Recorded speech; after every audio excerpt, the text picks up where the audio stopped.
LWO1 WeatherNet. Liftoff conditions looking pretty good. The STS is ready for launch. Ignition. Liftoff. Falcon 9 has cleared the tower.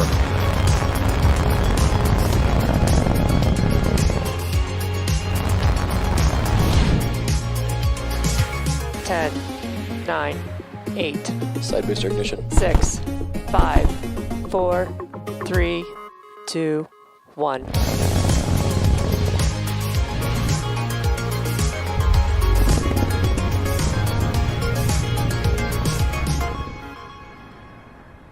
Good morning. It's Wednesday, April 7th, and you're looking at a live view of Falcon 9 as it awaits its 12:34 p.m. Eastern Time launch from Space Launch Complex 40 at Cape Canaveral Space Force Station. My name is Jesse Anderson, a lead manufacturing engineer here at SpaceX, joining you from our headquarters in Hawthorne, California. You're watching a live webcast for our 24th Starlink mission and our 10th mission of 2021, all on reflown boosters. Starlink is a satellite internet constellation designed and manufactured by SpaceX to provide high-speed, low-latency internet to people living in remote and rural locations around the globe. As the team continues to expand globally, we are also continuing to connect communities here in the United States. Just recently, the Nooksack Indian tribe became participants in the Starlink beta program.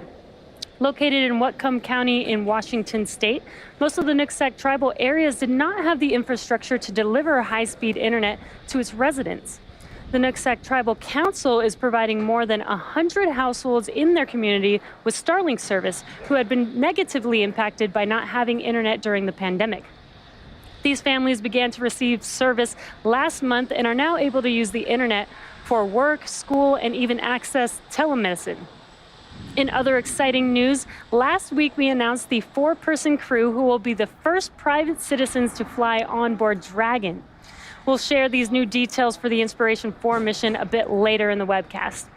Now we're currently at T-minus 11 minutes and 45 seconds from liftoff of our next batch of Starlink satellites. So with that, let's take a closer look at the rocket on your screen.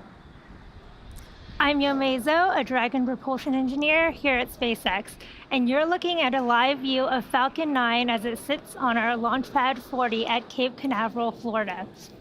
Our 2-stage launch vehicle stands about 70 meters tall, and when it's fully fueled, it'll hold just over 1 million pounds of propellant, and the vehicle will burn through this in less than 3 minutes after liftoff. We prepped Falcon 9 for launch in our hangar at the base of the pad, and upon completing final checkouts, Falcon 9 rolled out to the pad with the Starlink payload and went vertical earlier this morning around 1:40 a.m. Eastern Time. The bottom 2/3 of the vehicle you see there is the first stage.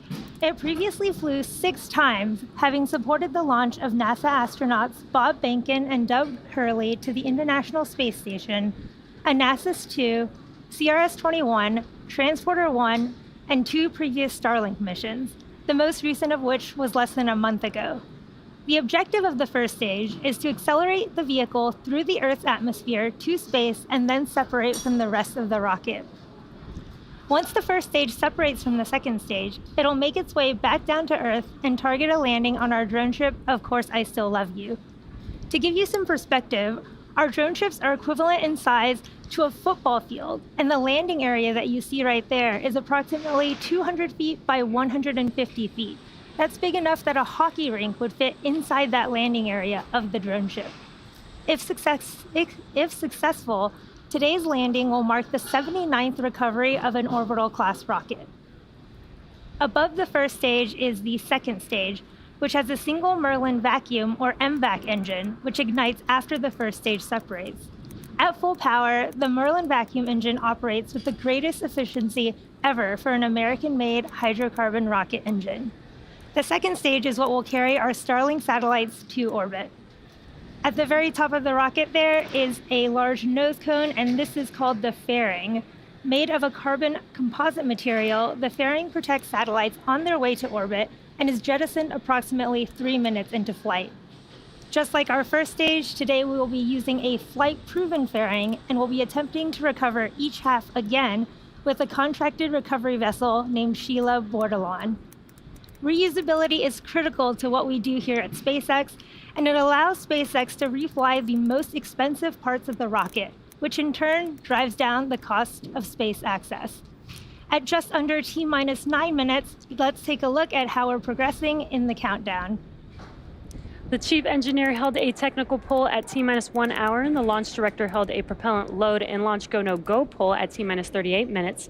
Falcon 9 has been loading propellant since T-minus 35 minutes, and our fuel is a refined form of kerosene, which we call RP1.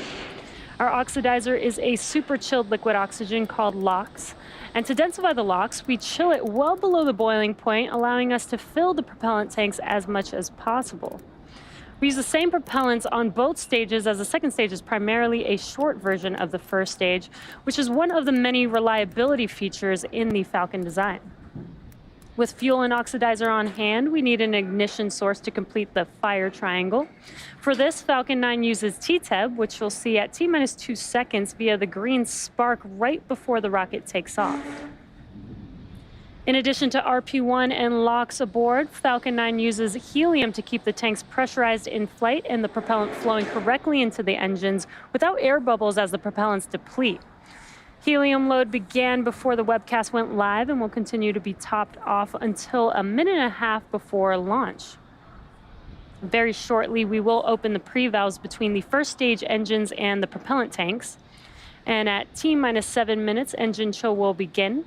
This will cool the turbo pumps and avoid thermal shocks when we start the pumps at T-minus 2 seconds to light the Merlin engines.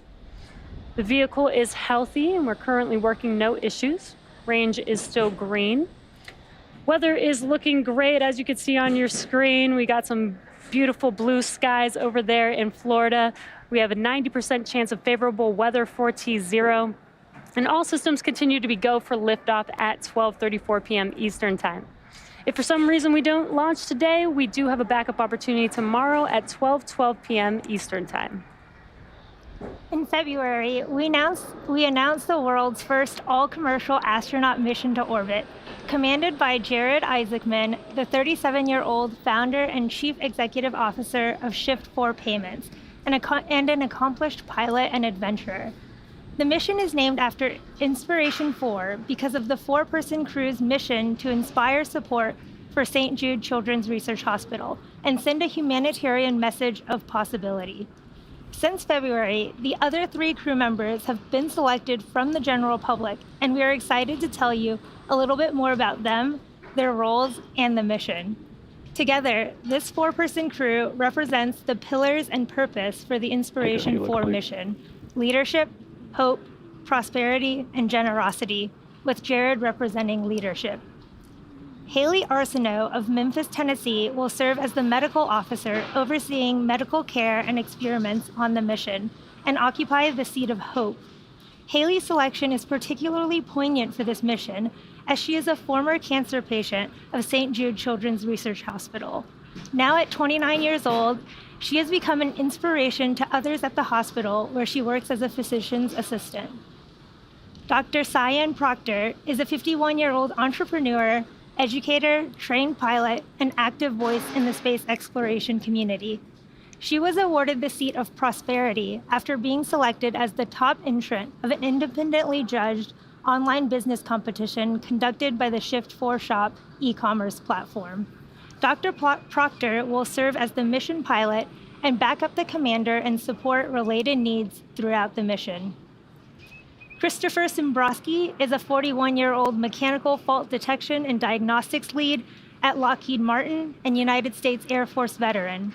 He was awarded the seat of generosity after contributing to a special fundraising campaign for St. Jude Children's Research Hospital.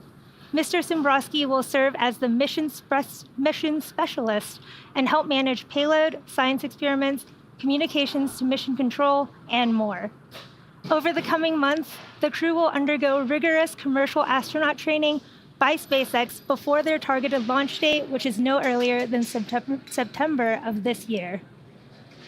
We're currently just under 4.5 minutes from liftoff, and Falcon 9 is now moving into the final stages of the countdown. We're currently waiting for the transporter erector, or the TE, to retract. The TE is that structure next to the vehicle behind the fairing, as you can see there, and the clamps are starting to open up there. Now, After the clamps are fully open, the transporter erector will begin to retract away from the rocket slightly. And then at T0, hydraulics will pull the TE farther away from Falcon 9 to clear the way as the vehicle lifts off. It looks like the clamps are just about finished, and the TE is retracting back. It looks very slight, but it's just enough to move away from the vehicle. And we use the TE to roll the rocket out to the pad and raise it to its vertical launch position. It also provides liquids, gases, electrical connections to the second stage, as well as air conditioning to the payload fairing. And it looks like that TE retraction is now complete. The first and second stages are both nearly fully loaded with 1 million pounds of kerosene fuel and liquid oxygen. Superchilled liquid oxygen is our propellant oxidizer, and when its temperature is increased, it turns from liquid to gas, which is why you see some white clouds around Falcon 9, and that's that liquid oxygen meeting the warmer... bleed verification. It's that liquid oxygen meeting that warmer, humid, ambient air. Stage 1 LOX load complete. And there's that call out that stage 1 LOX loading is now complete. Second stage will wrap up LOX load at T-minus 2 minutes. T-minus 60 seconds, Falcon 9 will be in startup, and this means that the rocket's autonomous internal flight computers have taken over the launch countdown. Just inside of T-minus 2 seconds, we light the Merlin M1D engines, and we use T-Tab, as I mentioned earlier, as our ignition fluid. And when T-Tab mixes with oxygen, it burns a green-colored flame, and then we allow the fuel into the thrust chamber, and the engine comes up to full power for liftoff at T0. Now, the Starlink payload continues to be healthy, and the Falcon 9 team is tracking no issues on the rocket. Weather is still looking beautiful over there in Cape Canaveral, and the range has cleared the surrounding ground, water, and airspace and are green for launch today.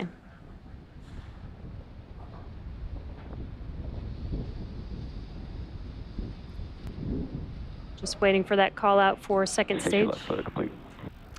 Right on time. Stage 2 LOX load is now complete.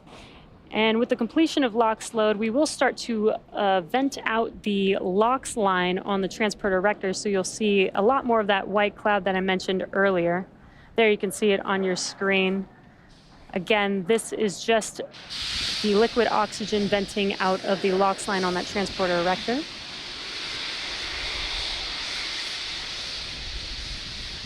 And just under 15 seconds or so, Falcon 9 will be in startup, and stage 1 and stage 2 will start to pressurize for launch. Again, the weather looks amazing over there. Some blue skies. Great weather for a launch.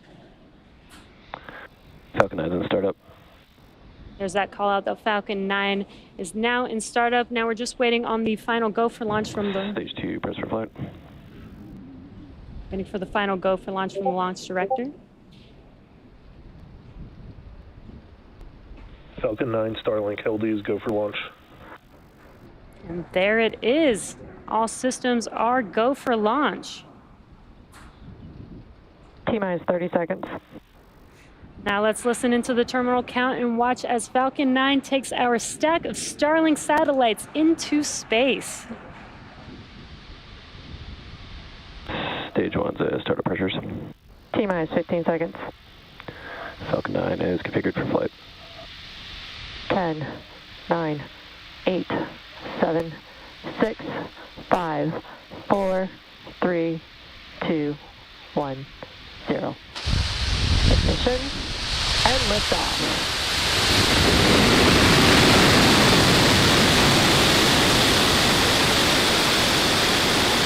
Falcon is pitching downrange.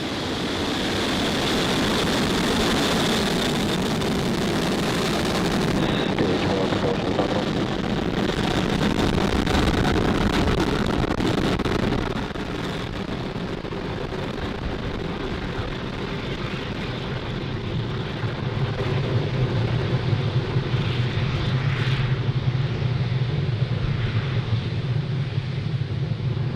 Falcon 9 has successfully lifted off from Cape Canaveral Space Force Station, carrying our stack of Starlink satellites to orbit. Nominal power and telemetry.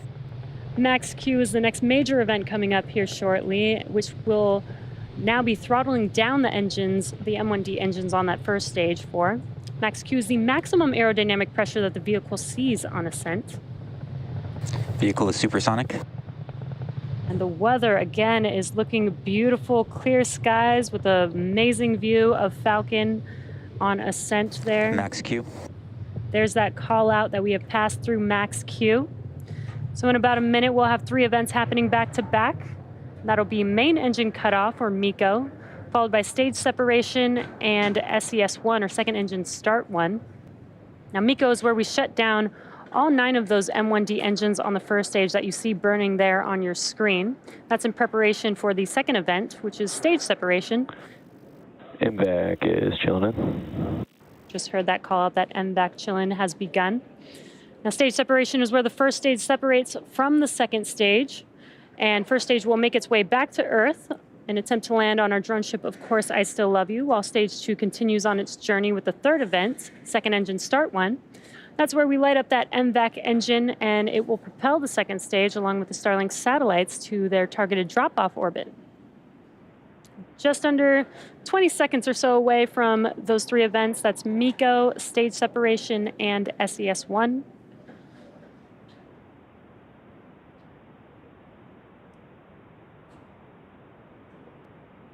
You should be able to see MECO here in a few seconds with those 9 M1D engines shutting down here shortly.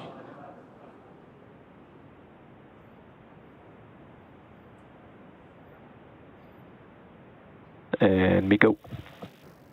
Stage separation confirmed.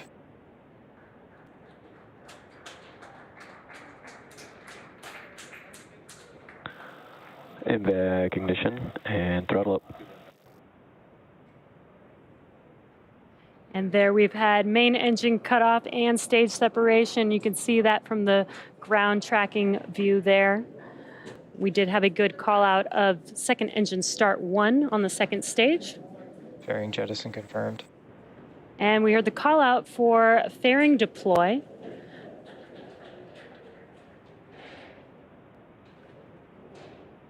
And it looks like we don't have those onboard camera views, but we can still see the first and second stage on your screen there. Now, as a reminder, we will be attempting to recover the fairing halves today with our contracted recovery vessel named Sheila Bordelon.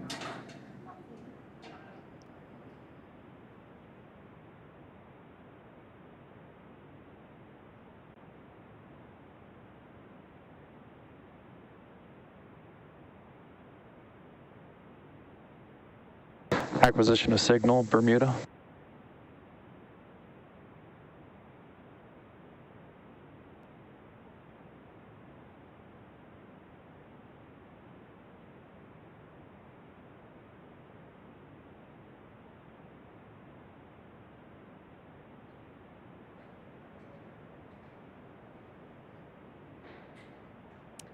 And it does look like fairing separation was good. Now, as stage 2 takes our Starlink satellites to their targeted drop-off orbit, stage 1 will make its way back to Earth by executing 2 burns. The first is the entry burn. That's where 3 of the M1D engines will reignite. This helps to slow the stage down as it re-enters the upper part of the Earth's atmosphere. Now, the second burn is the landing burn, and this is the single engine burn that brings the vehicle speed down rapidly in order to land on the drone ship, and that is that center E9 engine, which is just powerful enough to slow the vehicle down to touch down on that drone ship. Second stage is following the nominal trajectory. And we do hear that call out that second stage is looking nominal.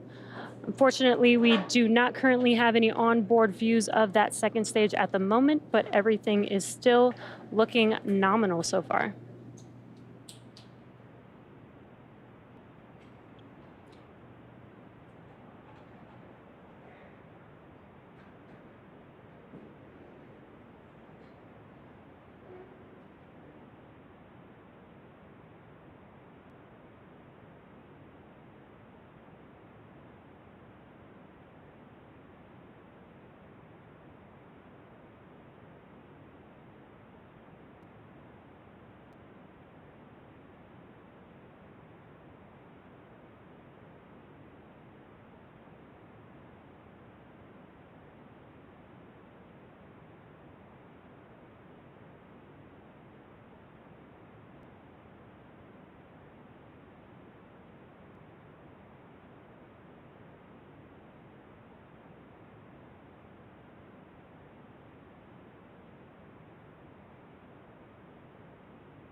If you're just joining us here, we did have a successful liftoff of our Stage 1 from Falcon 9 from Stage 1 Cape FTS is safe. Canaveral SLS-40, and we're currently Stage 2. We do not have the camera views right now, but we do have confirmation that it is still looking good.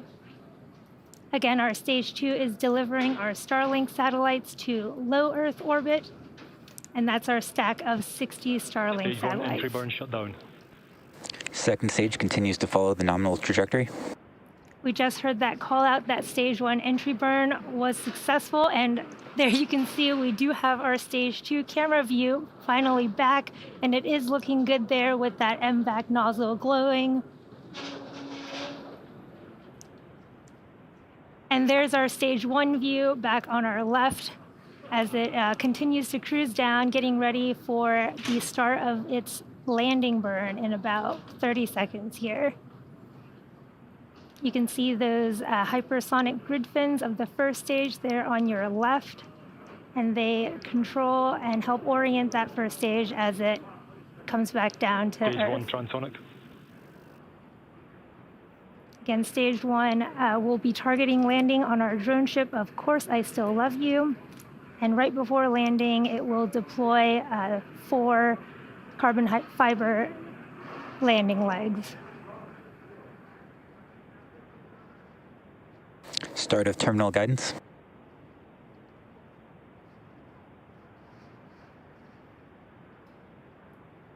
Stage 1 landing burn. Have the start of Stage 1 landing burn. This burn will last about 30 seconds. You can see it coming down towards the Atlantic Ocean there.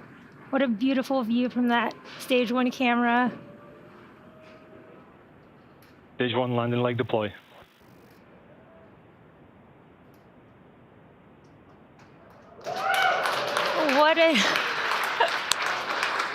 What an amazing view. Stage 1 landing confirmed. What an amazing view of that Stage 1 landing burn. We got our cameras back just in time for that. And this marks our 79th successful recovery of an orbital class rocket and the 7th recovery of this particular booster. Expected loss of signal, Kate. We had an expected loss of signal there, but Nominal orbital insertion. we did have confirmation of second engine cutoff and a good orbit. And now Stage 2 is going to coast in this orbit for the next 35 minutes or so. And while that happens, take a look at this animation showcasing where we are in the coast phase, and we'll see you back here at T plus 45 minutes for second stage relight.